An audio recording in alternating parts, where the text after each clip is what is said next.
నమస్కారం. G3 news వార్తలకు స్వాగతం. ముందుగా వార్తల్లోని ముఖ్యాంశాలు.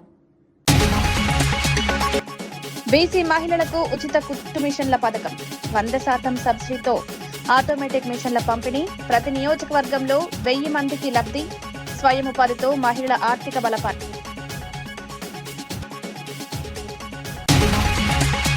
కవిత కొత్త పార్టీపై కాంగ్రెస్ ఎంపీ మల్లు రవి స్పందన. జైల్లో అనుభవాలే పార్టీ విడిపోవడానికి కారణం. సీఎంపై చేసిన వ్యాఖ్యలను ఖండించిన మల్లు రవి, తెలంగాణలో మంచి పాలన కొనసాగుతోందని ధీమా.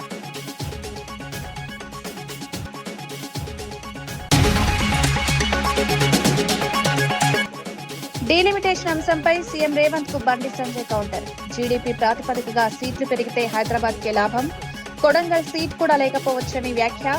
కేంద్ర రాష్ట్రాల మధ్య డీలిమిటేషన్ వివాదం. బెంగాల్ టీఎంసీ పాలనపై మోదీ విమర్శలు. రాష్ట్రంలో శాంతి భద్రతలు పూర్తిగా క్షీణించాయని ఆరోపణ. ప్రజలు భయంతో జీవిస్తున్నారని వ్యాఖ్య. ఎన్నికల వేళ బెంగాల్ రాజకీయాల్లో ఉద్రిక్తత.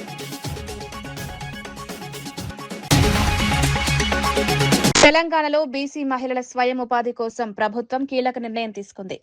100% సబ్సిడీతో ఆటోమేటిక్ కుట్టు మిషన్లు అందించేందుకు ఉత్తర్వులు జారీ చేసింది. ప్రతి నియోజకవర్గంలో 1000 మంది మహిళలకు ఈ పథకం వర్తింపజేయాలని నిర్ణయించారు. మంత్రి పొన్నం ప్రభాకర్ సమక్షంలో బీసీ సంక్షేమ శాఖ అధికారులతో అమలుపై సమీక్ష నిర్వహించారు. త్వరలోనే దరఖాస్తులు స్వీకరించి జిల్లా కలెక్టర్ల ఆధ్వర్యంలో లబ్దిదారుల ఎంపిక చేపట్టనున్నారు. మహిళలు ఆర్థికంగా బలపడడంతో పాటు స్వయం ఉపాధి పొందడం ఈ పథకం ప్రధాన లక్ష్యంగా ప్రభుత్వం వెల్లడించింది. గ్రామీణ మహిళలకు ఇది ఉపయుక్తమవుతుందని భావిస్తున్నారు. ఈ పథకం ద్వారా కుటుంబాల ఆర్థిక స్థితి మెరుగుపడే అవకాశం ఉంది. కలెక్టర్ల ఆధ్వర్యం లోపల మరి ఎంపిక ప్రక్రియ జరుగుతోంది. ఇది తప్పకుండా నియోజకవర్గానికి 1000 మహిళల చొప్పున స్వయంగా ఎదగడానికి, ఆర్థికంగా కుటుంబానికి ఆసరాగా ఉండడానికి ఉపయోగపడుతుందని ఆకాంక్షిస్తూ మరి బలహీన వర్గాల శాఖ ఇంకా కొన్ని నిరుద్యోగ యువతకు సంబంధించిన ఉపాధి అవకాశాలతో పాటుగా కొంత స్కిల్ డెవలప్మెంట్ కు సంబంధించి వివిధ కార్యక్రమాలు తీసుకునే దానిలో భాగంగా మరిన్ని కార్యక్రమాలతో బలహీన వర్గాల అభివృద్ధికి ప్రణాళిక చేస్తుంది ప్రభుత్వం అనే మాట మనం చేస్తాం. డీలిమిటేషన్ అంశంపై కేంద్ర మంత్రి బండి సంజయ్ సీఎం రేవంత్ రెడ్డికి కౌంటర్ ఇచ్చారు. రేవంత్ రెడ్డి రాహుల్ గాంధీ స్థానంలో కూర్చోవాలని ప్రయత్నిస్తున్నారని ఆరోపించారు. జీడీపీ ప్రాతిపదికగా సీట్లు పెంచితే హైదరాబాద్ లోనే నియోజకవర్గాలు పెరిగే పరిస్థితి వస్తుందన్నారు. చివరకు సీఎం పోటీ చేయడానికి కొడంగల్ సీట్ కూడా ఉండదని వ్యాఖ్యానించారు. ప్రతిపక్షాలు అడ్డుకోకపోతే తెలంగాణలో ఎమ్మెల్యే, ఎంపీ సీట్లు 50% పెరిగేవని తెలిపారు. ఈ అంశం రాజకీయంగా చర్చకు దారితీస్తుంది. కేంద్రం, రాష్ట్రం మధ్య మాటల యుద్ధం కొనసాగుతోంది. డీలిమిటేషన్ పై వివిధ పార్టీలు భిన్నాభిప్రాయాలు వ్యక్తం చేస్తున్నాయి.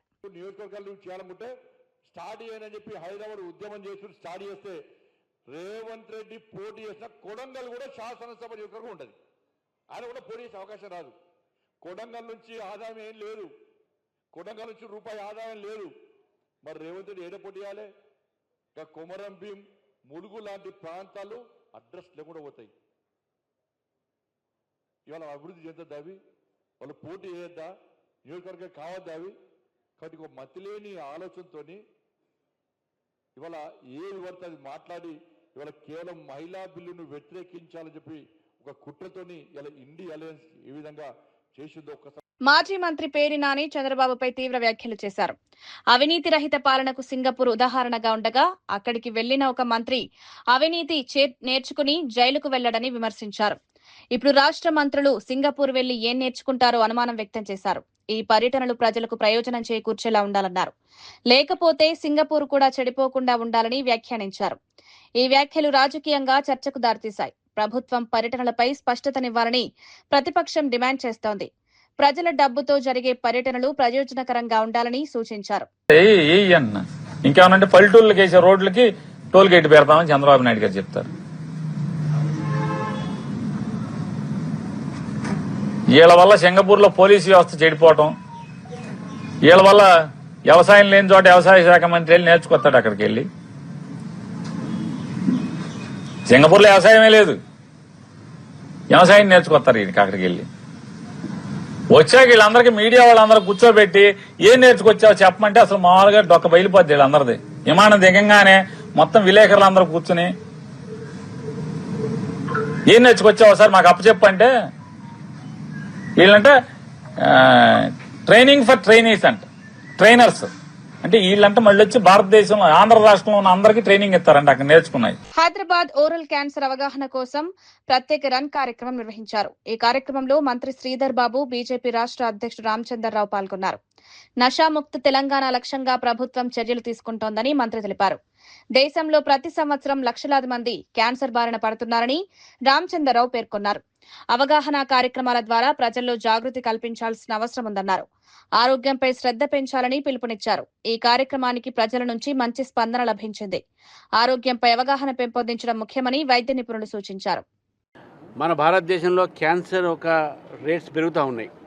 క్యాన్సర్ అనేది రకరకాలైన క్యాన్సర్ పెరుగుతూ ఉన్నాయి కాబట్టి దీన్ని నివారించాలంటే మన అలవాట్లు కూడా మార్చుకోవాలి.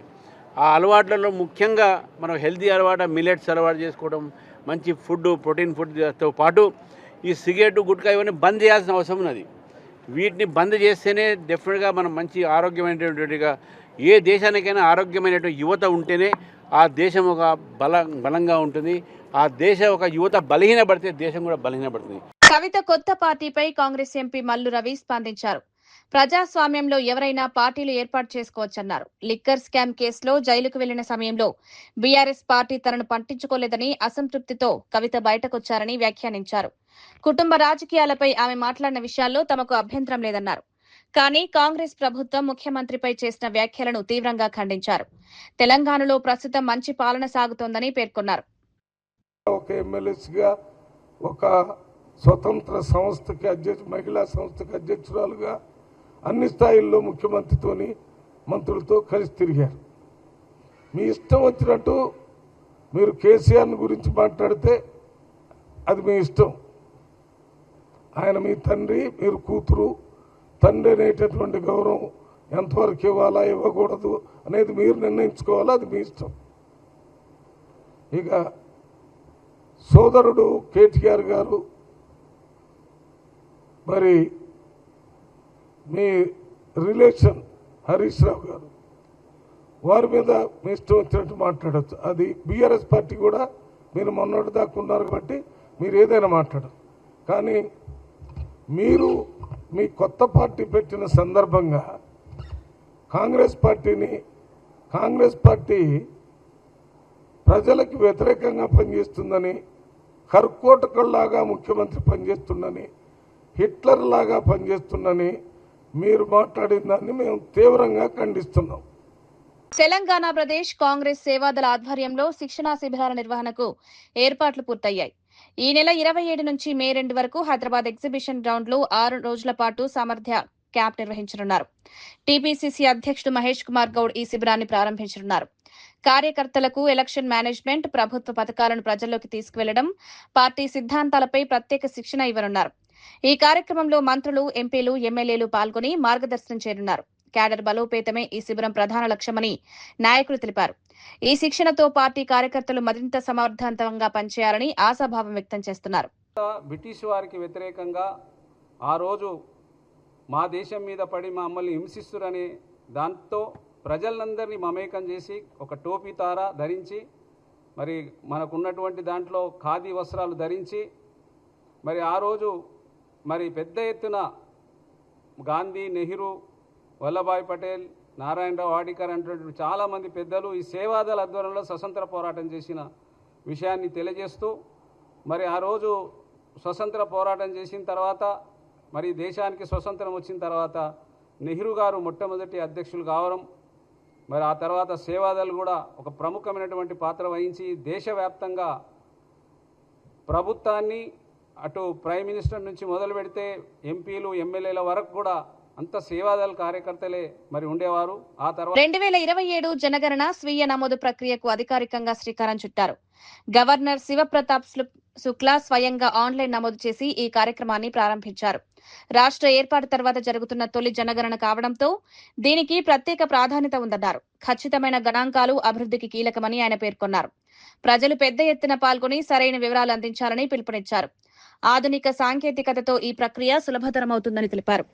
ప్రభుత్వ విధానాల రూపకల్పనలో ఈ డేటా ఉపయోగపడుతుందని చెప్పారు. ఈ కార్యక్రమం దేశవ్యాప్తంగా ప్రాధాన్యత సంతరించుకుంది. జనాభా గణాంకాల సేకరణలో ఇది కీలక దశగా భావిస్తున్నారు. गृह सूचीकरण कार्य हाउस लिस्टिंग ऑपरेशंस 11 मई 2026 से 9 जून 2026 तक संचालित किया जाएगा। यह भारत की पहली महत्वपूर्ण डिजिटल जनगणना होगी। मैंने स्वयं स्वगणना प्रक्रिया पूर्ण की है और इसे अत्यंत सरल प्रभावी पाया है। मैं तेलंगाना के सभी नागरिकों से आग्रह करता हूं कि वे इस महत्वपूर्ण कार्यक्रम में सक्रिय रूप से भाग लें तथा सही और सटीक जानकारी प्रदान कर गणना कर्मियों को पूर्ण सहयोग दें। आपकी सहभागिता एक सशक्त, समावेशी और सुव्यवस्थित तेलंगाना तथा भारत के निर्माण में महत्वपूर्ण योगदान देगी। विकसित भारत, विकसित तेलंगाना निर्माण की मनमंता सहकारित दाम जनगणना से जन कल्याण। धन्यवाद। जय हिंद। పశ్చిమ బెంగాల్లో జరిగిన సభలో ప్రధాని నరేంద్ర మోదీ టీఎంసీ ప్రభుత్వంపై తీవ్ర విమర్శలు చేశారు. రాష్ట్రంలో ప్రజలు భయంతో జీవిస్తున్నారని ఆరోపించారు.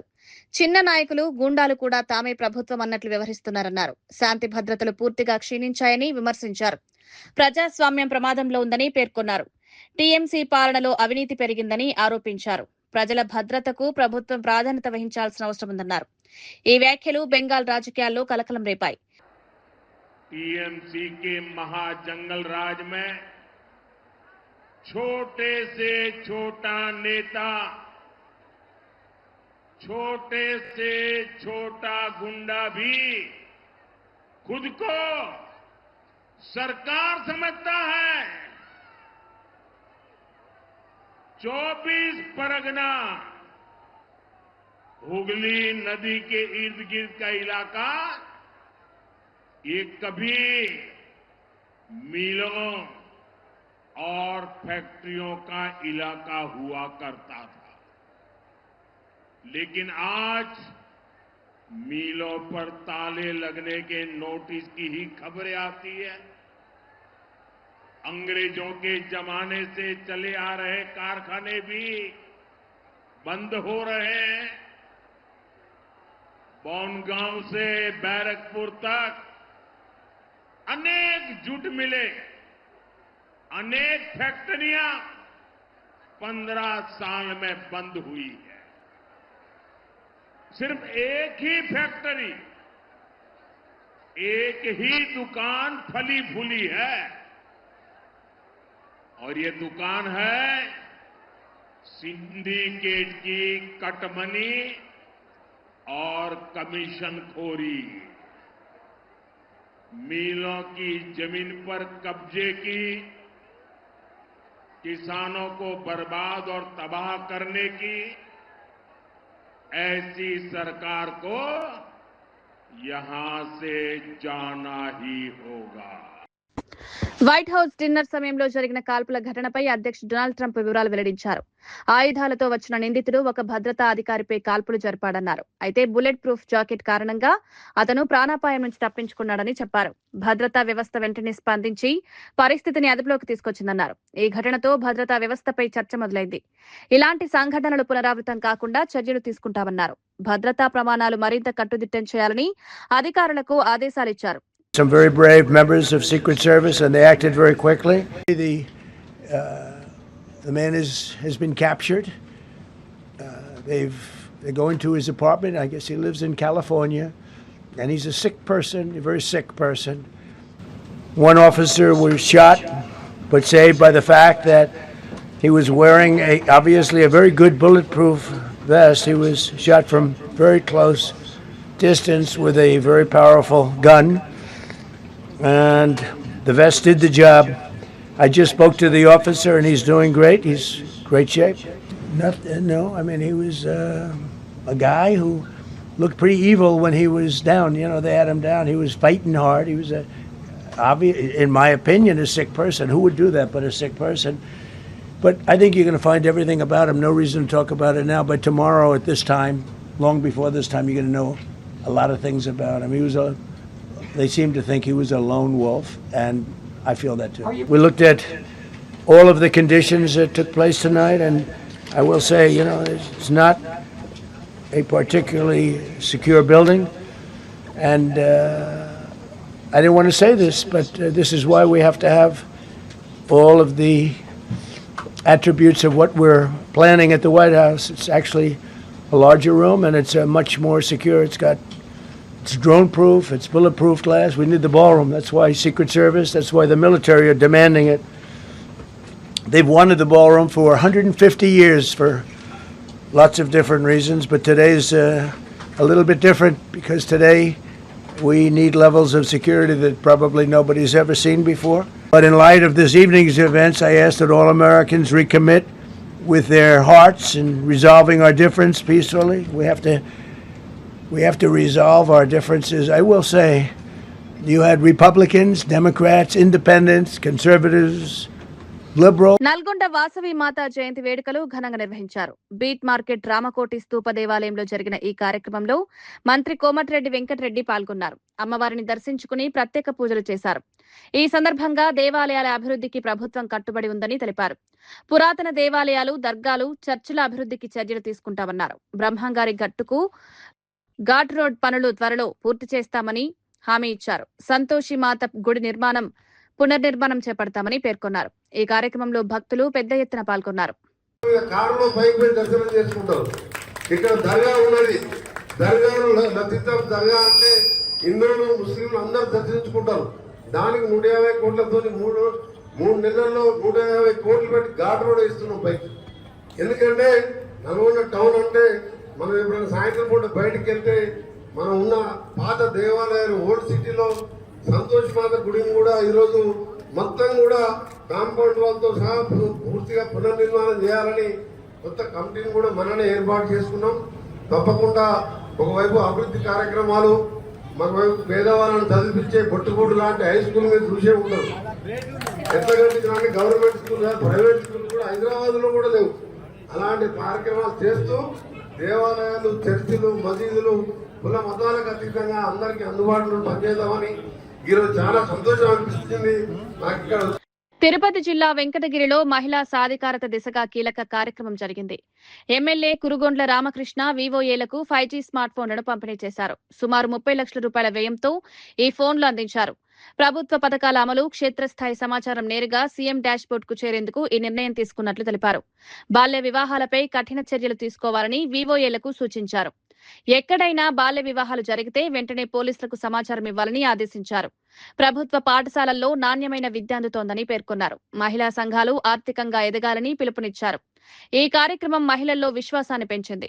ఎవరు కూడా పేదవాళ్ళు ఉండకూడదు అనే కాన్సెప్ట్ తో ఈ రోజు ఈ సంఘ బంధాలు కూడా ఏర్పాటు చేసి మీ ద్వారా ఈరోజు లక్షలు, 10 లక్షలు, 20 లక్షలు మీ రీపేమెంట్ బట్టి ఎక్కువ ఇస్తారు. అది మీరు ఇంట్లో ఏదైనా కొనుక్కునేదని కాదు. ఆ డబ్బులతో ఇంకా అభివృద్ధి పనులు కార్యక్రమాలు చేసుకుని వ్యాపార పద్ధతుల్లో దాన్ని డబల్ చేసుకుని అసలు ఈ సబ్సిడీ 50,000 రూపాయలు పోను త్వరవ డబ్బుల్ని అంచెలంచెలుగా బ్యాంకులు కట్టే మళ్ళా కూడా ఇస్తూ ఉంటారు. అదేవిధంగా ఈరోజు మన ముఖ్యమంత్రి మొబైల్స్ కూడా ఇస్తున్నారంటే ఎందుకంటే ఎప్పటికప్పుడు మీరు అవన్నీ చేసి మీరు సెండ్ చేయాలి. చేస్తూ మీ రికార్డు మీరు మెయింటైన్ చేసుకోవాలి. కాబట్టి గత ప్రభుత్వంలో ఎవరు ఇలాంటి పనులు చేయాల. మన ముఖ్యమంత్రి బాగా డెప్త్కెళ్ళి అందరినీ కూడా గౌరవిస్తూ మీరు కూడా బాగా పనిచేస్తే మంచి పేరు వస్తుంది, మన రాష్ట్రం డెవలప్ అవుతుంది. కాబట్టి ఇవన్నీ కూడా ఇవ్వడం జరుగుతూ ఉన్నాయి. ఈరోజు మన 3 మండలాలకు కలిపి 12 లక్షల రూపాయలు సెల్ ఈరోజు ఇస్తా ఉన్నాం. మళ్ళీ ఆ 3 మండలాలకి 12 లక్షలు అంటే 24-25 లక్షల రూపాయలు ఈరోజు సెల్ ఫోన్ మీకు గుర్తించి ఇస్తున్నామని చెప్పని కూడా తెలియజేస్తూ మీ అందరికీ నమస్కారాలు తెలియజేస్తూ ఆముదాల వలస నియోజకవర్గంలో ఉచిత పశు వైద్య శిబిరం నిర్వహించారు. ఈ కార్యక్రమంలో ఎమ్మెల్యే కూన రవికుమార్ ముఖ్య అతిథిగా పాల్గొన్నారు. గ్రామీణ ప్రాంతాల్లో పశువుల ఆరోగ్యంపై ప్రత్యేక శ్రద్ధ అవసరమని తెలిపారు. పశు సంవర్ధక రంగ అభివృద్ధికి ప్రభుత్వం పలు పథకాలు అమలు చేస్తోందన్నారు. పశు దానాపై సబ్సిడీ అందిస్తూ రైతులకు సహాయం చేస్తున్నామన్నారు. రైతులకు పశు పోషణపై అవగాహన కల్పించేందుకు కార్యక్రమాలు నిర్వహిస్తున్నామని తెలిపారు. లింగ నిర్ధారణ సాంకేతికత ద్వారా అధికంగా ఆడదూడలు పుట్టేలా చర్యలు తీసుకుంటున్నామని వెల్లడించారు. పశువుల ఆరోగ్యం మెరుగుపడితే రైతుల ఆదాయం పెరుగుతుందన్నారు.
వార్తలు ముగించే ముందు ముఖ్యాంశాలు మరోసారి. బీసీ మహిళలకు ఉచిత కుట్టు మిషన్ల పథకం, 100% సబ్సిడీతో ఆటోమేటిక్ మిషన్ల పంపిణీ, ప్రతి నియోజకవర్గంలో 1000 మందికి లబ్ధి, స్వయం ఉపాధితో మహిళల ఆర్థిక బలపాటు.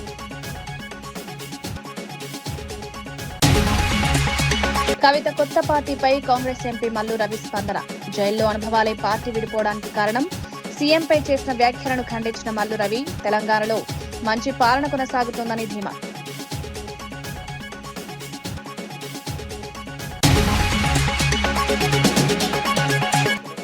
డీలిమిటేషన్ అంశంపై సీఎం రేవంత్ కు బండి సంజయ్ కౌంటర్. జీడీపీ ప్రాతిపదికగా సీట్లు పెరిగితే హైదరాబాద్ కే లాభం, కొడంగల్ సీట్ కూడా లేకపోవచ్చని వ్యాఖ్య. కేంద్ర రాష్ట్రాల మధ్య డీలిమిటేషన్ వివాదం. బెంగాల్ టీఎంసీ పాలనపై మోదీ విమర్శలు. రాష్ట్రంలో శాంతి భద్రతలు పూర్తిగా క్షీణించాయని ఆరోపణ. ప్రజలు భయంతో జీవిస్తున్నారని వ్యాఖ్య. ఎన్నికల వేళ బెంగాల్ రాజకీయాల్లో ఉత్కంఠ.